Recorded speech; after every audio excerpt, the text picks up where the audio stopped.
Hi there, I'm Alex Belinsky, and I'm going to share with you some crazy and spiritual and funny stories from the Portugal Lisbon South Mission. I hope you enjoy.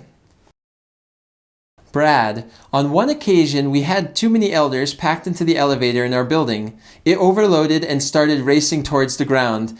We had obviously exceeded the weight capacity. Luckily, the emergency brake locked on and we stopped so hard our knees knocked together.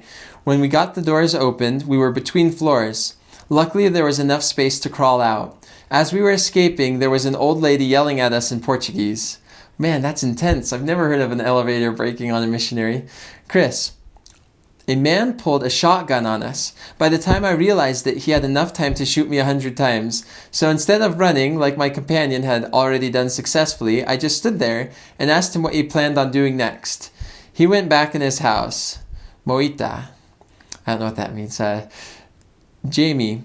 Some teenage boys decided they didn't like the fact that we were American, so they started throwing cobblestones at us. We tried to go to two members' homes, but they were not there, so we walked home. When we got to the point where we had to walk past the bar to get home, all the men in the bar came out and made a wall to block the boys from following us any further. Matthew. Kids throwing rocks at the missionaries, mostly in Cape Verde.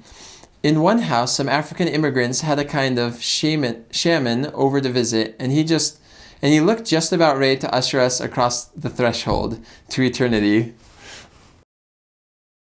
Brad, living 6 floors up, outside each window in the building, there's a short clothesline where some clothes can be hung to dry. One morning, after starting to brush my teeth, another elder asked if he could use the bathroom. I stepped out of the way, and he walked in and locked the door. I brushed for a minute, and then I realized I had nowhere to spit out now. I went to the kitchen sink. It was overflowing with dishes. Desperate now, I went to the window. Just after I let the mouthful of toothpaste go, 2 floors below, a poor lady stuck her head out to tend to her clothing. Direct hit on the crown of her head of hair. So stunned by what I had done, I was unable to pull my head back into the apartment before she turned face up to see me. Our eyes met. Later that night, there was a hurried/forceful knock on the door. Her husband had returned from work. I learned words in Portuguese that I would never have been taught in the missionary training center. Jamie, we were feeling a little homesick for America, so on the 4th of July, we decided to have a hot dog roast.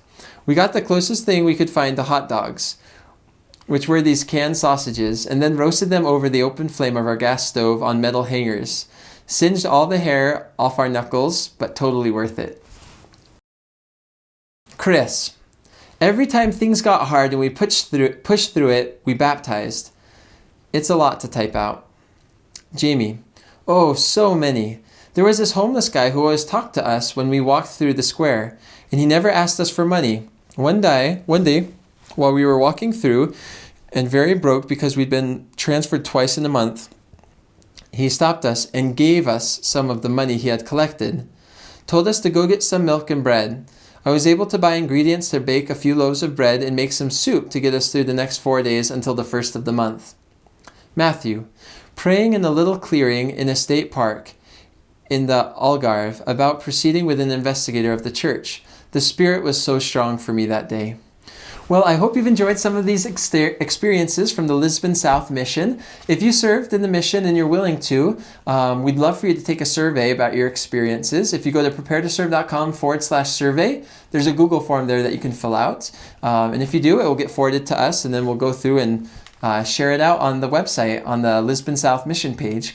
Also, if you served in the Lisbon South Mission and you're willing to be video interviewed about your experiences, we'd love to do that. We do the interviews in Provo currently. They usually last about an hour or so, and they're really fun. So just message us if you'd like to participate. Anyway, thank you so much for watching this video, and I hope you have a wonderful day. Take care. Bye-bye.